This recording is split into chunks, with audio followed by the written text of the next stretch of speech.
y en los últimos días el país ha visto con interés, por supuesto, y sorpresa, cómo en la Asamblea Nacional se empiezan a destapar casos de parentescos, es decir, unos parientes de unos legisladores contratados por otros y viceversa. Lo empezó a revelar Nils Olsen, el presidente de la Asamblea Nacional. Todavía no hay una lista completa y el presidente de la Asamblea ha ofrecido revelarla, pero queremos ir al fondo de este problema, porque esto refleja una enfermedad no de ahora, sino de hace mucho tiempo, de esta maraña, de esta parentela enquistada en el poder de los legisladores, que ha sido cosa común aparentemente. Así es que, ¿qué comentario para empezar este diálogo quisiera hacer, Roger? Muy buenos días, bienvenido. Muy buenos días, muchísimas gracias por la invitación, también un saludo para la audiencia. Bueno, pues es algo lamentable que al inicio de esta legislatura ya tengamos varios casos complejos de faltas a la ética pública también, posibles delitos, más allá del dibujo del asambleísta Serrano. Creo que hay problemas de fondo que ya se van revelando y que muestran que las prácticas, estas viejas prácticas parlamentarias todavía se siguen realizando. Ahí pues hay un análisis más jurídico, más de lectura política y ciudadana al respecto de lo que ha sucedido sobre estos posibles casos de nepotismo, que no son nepotismo a la vez, porque la norma ha dejado entreabierta la puerta para que exista la Ya. posibilidad real y legal de hacer este tipo A de ver, vamos contrataciones. puntualizando. Lo del asambleísta Serrano, que es un dibujo que hacen, es un asambleísta de 19 años, que llega a la asamblea. Bueno, los partidos políticos deberían también ser más responsables con la gente que ponen en sus listas, pero más allá de eso, un asambleísta que estaba dibujando tampoco es para que se caiga el mundo, por un lado, pero sí refleja la actitud política, y no me refiero al caso de Serrano, porque tampoco vamos a prestar para ese debate de si hay linchamiento mediático, si le persiguen. No, no, no. Era un señor que estaba dibujando en horas de trabajo, esto está claro. Pero atrás de él también se reveló que sus parientes estaban enchufados, como se dice habitualmente, trabajando en la Asamblea Nacional. Y esto es una realidad. Y esto empieza a hacer que se destape la olla. A ver, usted nos dice, hay un problema de legalidad. No es ilegal que un asambleísta sugiera, pida, palanquee que un pariente suyo esté en la nómina de la Asamblea Nacional. Es legal que un familiar de un legislador, desafortunadamente es así, Ya. conforme el reglamento interno de talento humano, sea contratado en otro despacho. El reglamento abre esta posibilidad. Y voy a explicar por qué. En 2014 esta prohibición sí era expresa. En la presidencia de Gabriela Rivadeneira se decía, cualquier familiar de cualquier legislador no puede trabajar como asesor o asistente en la Asamblea Nacional. Absolutamente clara la norma. En 2020, en la presidencia de César Litardo, se cambió y se agregó una frase que lo permitió todo. La frase decía, siempre y cuando se prohíbe siempre y cuando el familiar trabaje en el despacho del legislador Claro. que tiene relación de parentesco. Entonces vamos a poner Entonces, el ¿qué hizo el ejemplo. legislador? Claro, el legislador le El pidió, legislador dijo, podemos cruzar, básicamente. claro, le pidió al amigo de otra bancada que contrate al primo, y a su vez él contrataba al primo del amigo de otra bancada. Es decir, Tal cual, eh, echa la exactamente. ley, echa la trampa, como se dice. Y si la ley es laxa y no es suficientemente clara, porque la ley debe manda, prohíbe, permite, se dice, ¿no?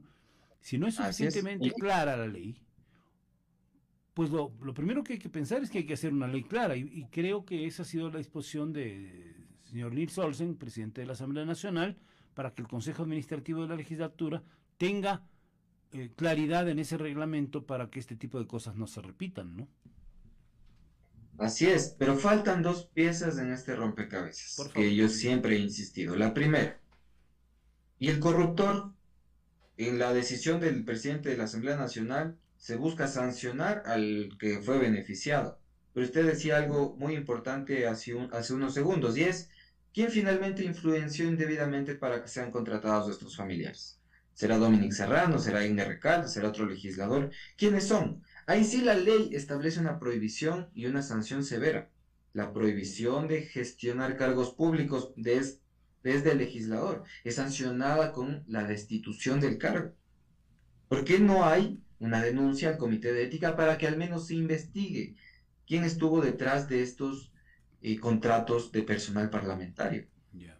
Esa es la una parte que nos falta y que nos sorprende y nos llama la atención al respecto de por qué se busca atacar a la superficie y no al problema estructural. Ahora, Roger, ustedes como observatorio, en el tiempo y en anteriores ocasiones, han denunciado este tipo de, muchos les llamarán incorrecciones, otros serán más suaves y dirán falta de delicadeza, pero esta realidad que está ahí, que no la podemos desconocer, que tampoco es nueva.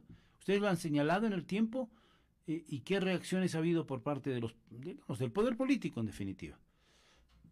15 años trabajamos en este tema. Hemos Imagínate, denunciado, hemos propuesto, hemos criticado, hemos evidenciado, hemos transparentado muchísimas otras cosas adicional a claro, claro, claro, diezmos. yo sé. Parte de las sugerencias que nosotros hicimos en las reformas de 2020 fue la creación de este comité de ética. Por eso yo digo que no se activa un comité de ética que para eso se creó.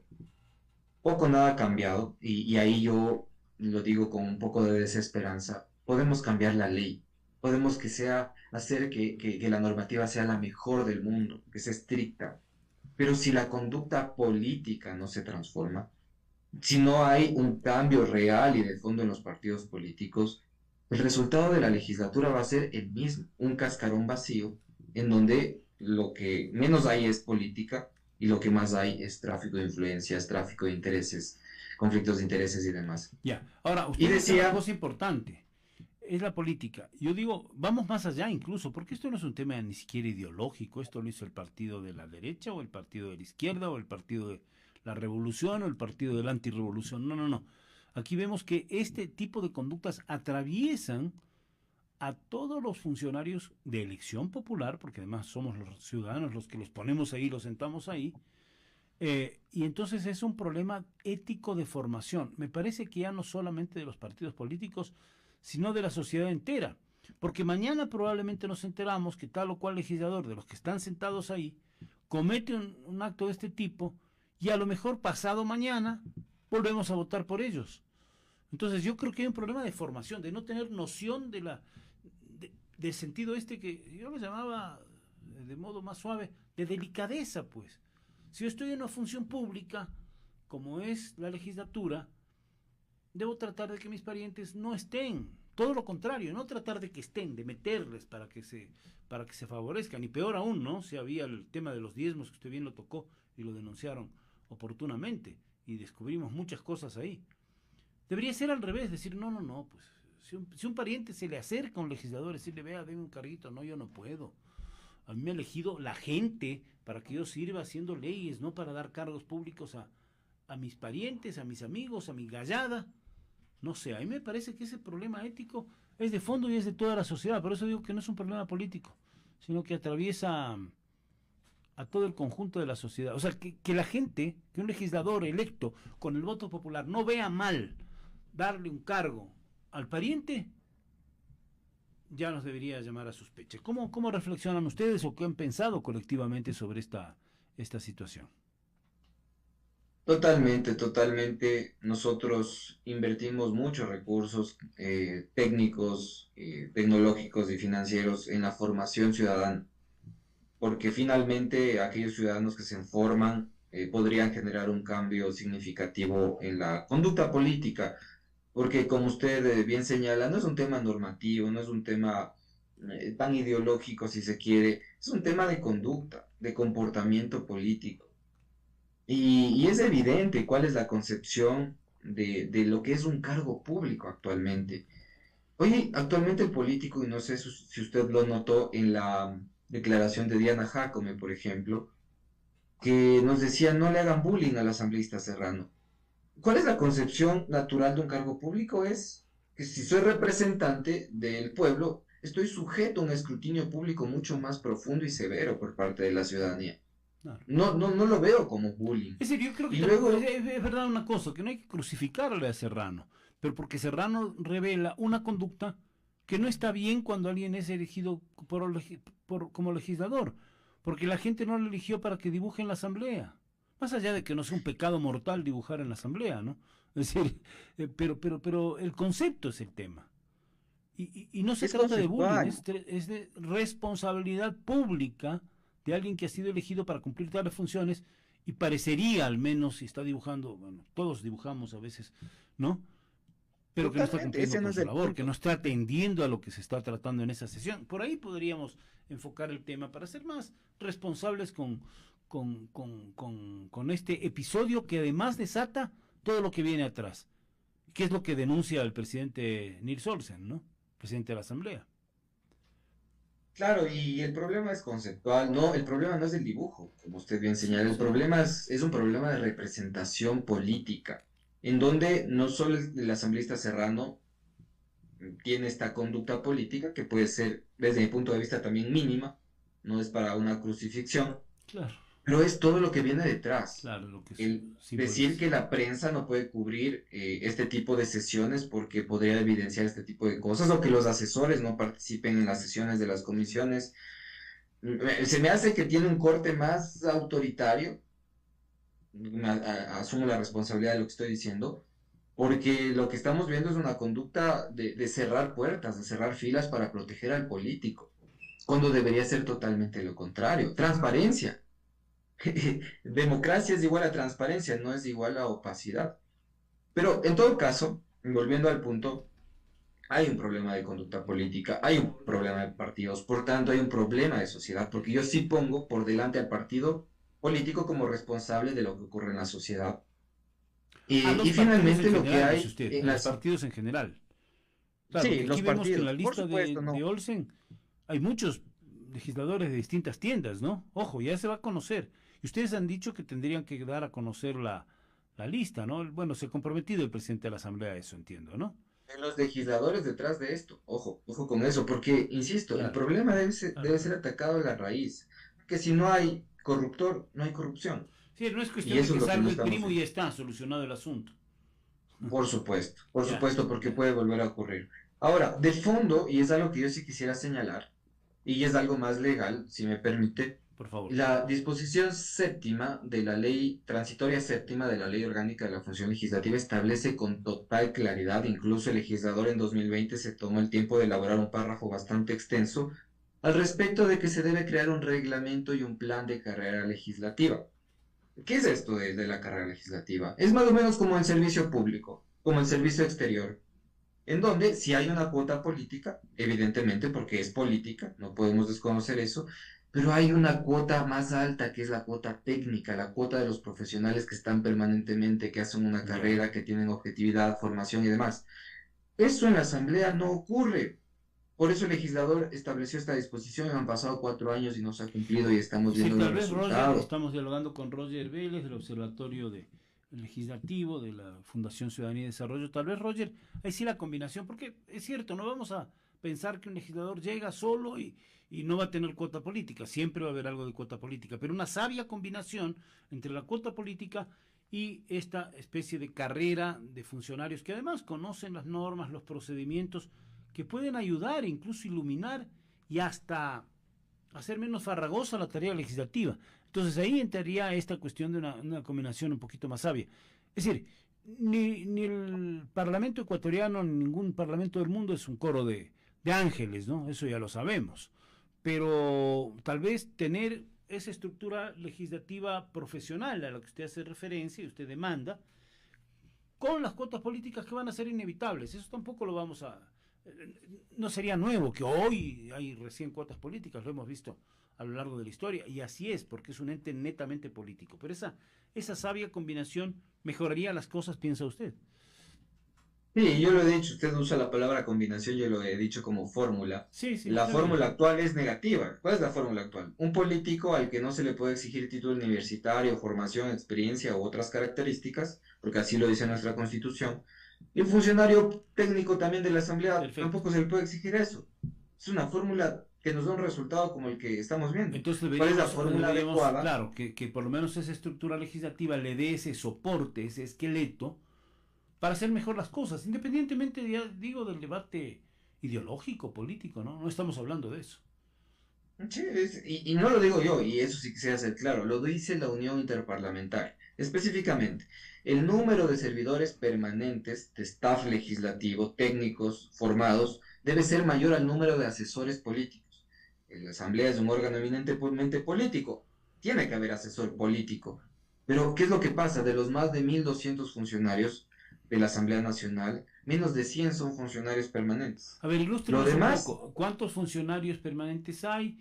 ¿Cuántos asesores políticos hay en la Asamblea? ¿Cómo funciona eso con los números que usted nos pueda entregar esta mañana, que vale la pena como información a la audiencia?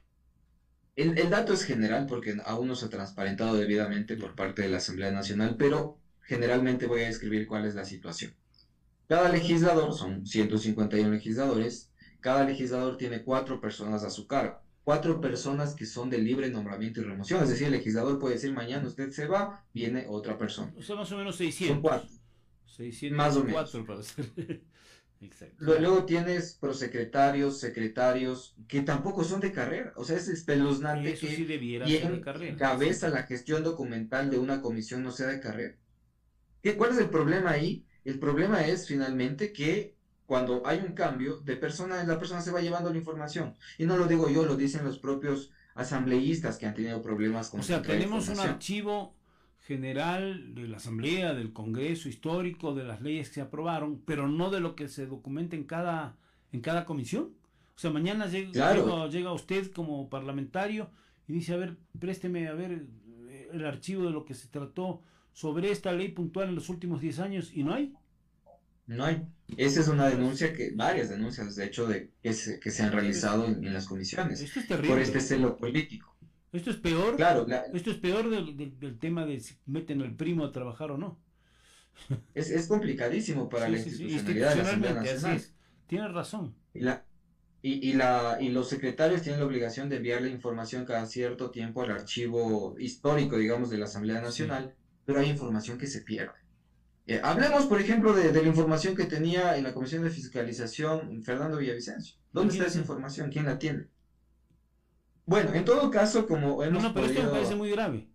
Y esto hay que seguir insistiendo porque hay que hacer una reforma de fondo. Es decir, primero, que haya una estructura legislativa, profesional, que sea un gran soporte, un gran esqueleto. Los legisladores son nuevos, ponen a sus asesores. Ahí ya es difícil saber, porque muchas veces se dicen, tienen el asesor uno, y así lo han dicho, ¿no? A un señor que de asesor no tiene nada, sino lo que hace es cargar el maletín del legislador. Pero ahí ya entra un factor subjetivo, no sé si podemos entrar en eso, ¿no? Bueno, ¿alguna Sí, recomendación general justamente. para que este caso, que eso ha sido el caso, como usted ha dicho, empezó por el tema del señor Serrano, legislador que dibujaba, llevó a una denuncia importante del presidente de la Asamblea?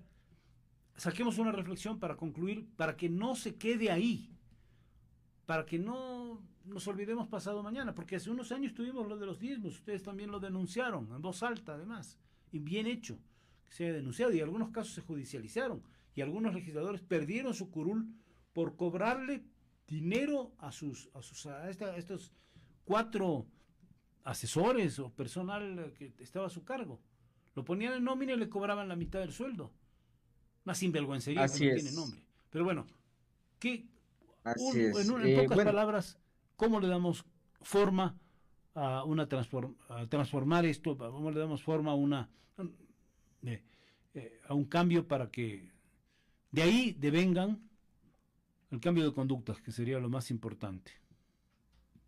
bueno, 3 reflexiones finales Por de favor. mi parte por este tema que sí amerita un debate más importante, pero debe darse al interior de la Asamblea Nacional también. El primero, crear el reglamento de carrera legislativa.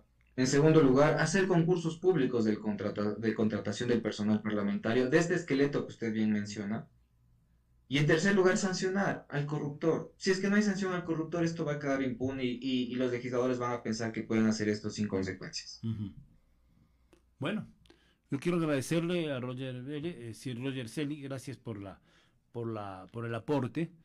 La Fundación Ciudadanía y Desarrollo tiene un observatorio legislativo.